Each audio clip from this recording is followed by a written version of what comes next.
Hello, আশা করি সবাই ভালো আছেন। আজকে কথা বলবো সুবিতা ধুলিপালা অভিনীত সিনেমা 'চিকাতিলো' সিনেমা নিয়ে। যার মানে হচ্ছে অন্ধকার। আমাদের সমাজে যারা ক্রাইম করে তাদের অনেকে দিনের বেলা করে তাদের ক্ষমতার দাপটে এবং কেউ রাতের বেলা করে নিজেকে আড়ালে রাখার জন্য, নিজেকে লুকিয়ে রাখার জন্য। আর যারা অন্ধকারে ক্রাইম করে তাদের বেশিরভাগ এইজন্যই করে যাতে তাদেরকে সহজে ধরা না যায়। আর এর পিছনে থাকে বিভিন্ন মানুষের ট্রমা, সাইকোলজিক্যাল বিভিন্ন ব্যাপার-স্যাপার। তেমনি একটি সাইকোলজিক্যাল থ্রিলার নিয়ে সিনেমা হচ্ছে 'চিকাতিলো'। এটা একটি তেলেগু সিনেমা। তো সিনেমাটা কেমন? তো সিনেমাটা আমি যদি বলি তাহলে বলব একবার দেখার মতো একটা ডিসেন্ট সিনেমা। এই সিনেমাটা রাজশাসন সিনেমার মতন দারুণ একটা থ্রিলার হতে পারত। কিন্তু হয়নি।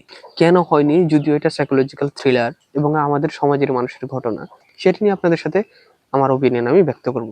এবং সিনেমাটা কেমন সেটা আপনারা জানবেন। তাহলে আমি যদি ১ম প্লটের কথা বলি, এটার প্লট হচ্ছে যে তেলেগুর একটা শহরে প্রায় রাতে অন্ধকার যখন গভীর হয় তখন কোনো না কোনো মেয়েরকে টার্গেট করা হয় এবং তাদেরকে টার্গেট করে প্রথমত তাদেরকে রেপ করা হয় এবং পরবর্তীতে মার্ডার করা হয় এবং মার্ডার করার পরে তাদের পাশে এক ধরনের ফুল রেখে যাওয়া হয় এবং সেই মার্ডারগুলো কে করছে? যে করছে সে আবার নিজেকে জানান দিচ্ছে যে সে আমাদেরই সমাজের লোক, সে অন্যান্য সাধারণ মানুষের মতন চলাফেরা করে, জীবন সংসার করে এবং এর সাথে রাতের বেলা সে ক্রাইম করছে।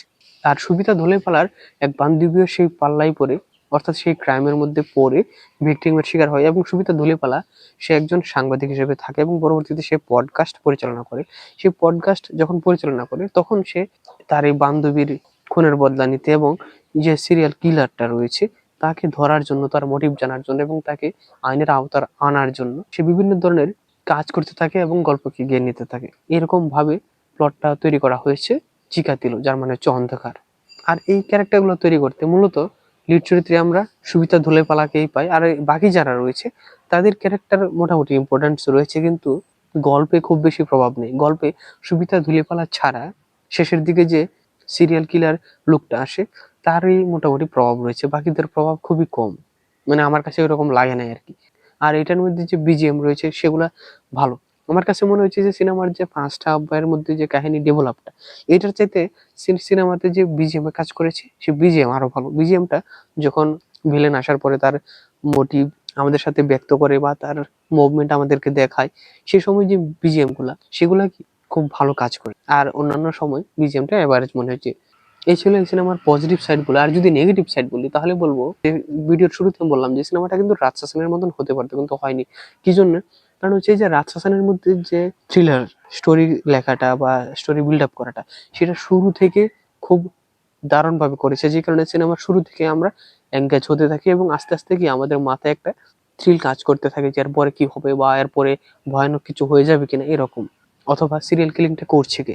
কিন্তু এটার ক্ষেত্রে মনে হচ্ছে যে যতক্ষণ না পর্যন্ত সে সিরিয়াল কিলারটা সামনে এনে সে তার বক্তব্য না বলছে ততক্ষণ পর্যন্ত আসলে সিনেমার যে স্ক্রিপ্টটা, অর্থাৎ বেশিরভাগ অংশ জুড়েই স্ক্রিপ্টটা কি দুর্বল।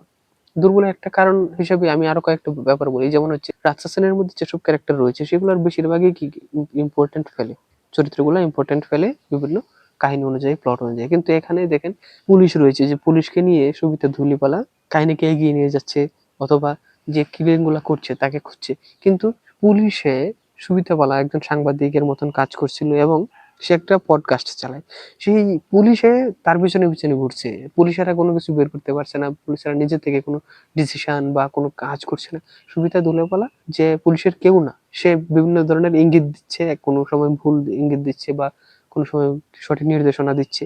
এই যে বিভিন্ন কাজ করছে সবগুলা ধুলিপালার নির্দেশে। তাহলে পুলিশগুলো কি জন্যে আছে? পুলিশের কোনো কাজ নাই এরকম।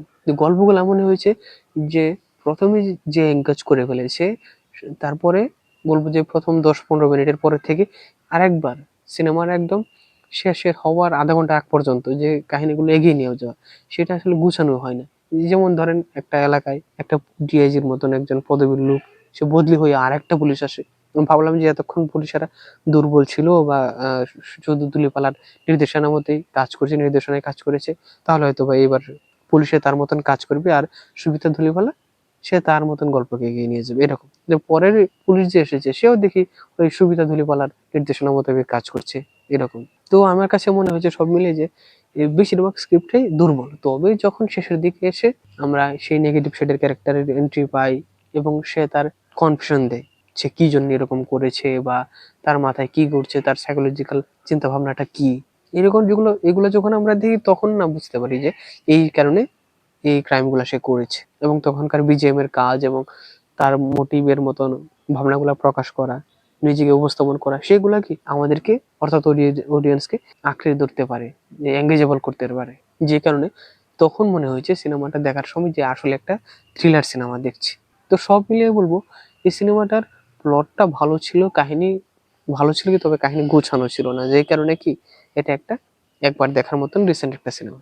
এই ছিল আমার কথা। আর আপনারা যারা ইতিমধ্যে সিনেমা দেখে ফেলেছেন তারা আমার সাথে এগ্রি করেন কিনা বা ডিসএগ্রি করেন কিনা আমার ওপিনিয়ন গুলোর সাথে, সেটা কমেন্টে জানাতে পারেন। এবং সিনেমা নিয়ে নতুন নতুন তথ্য পেতে, আপডেট পেতে এবং রিভিউ পেতে আমাদের সাথেই থাকুন। আজকে তাহলে এ পর্যন্ত, সবাইকে ধন্যবাদ।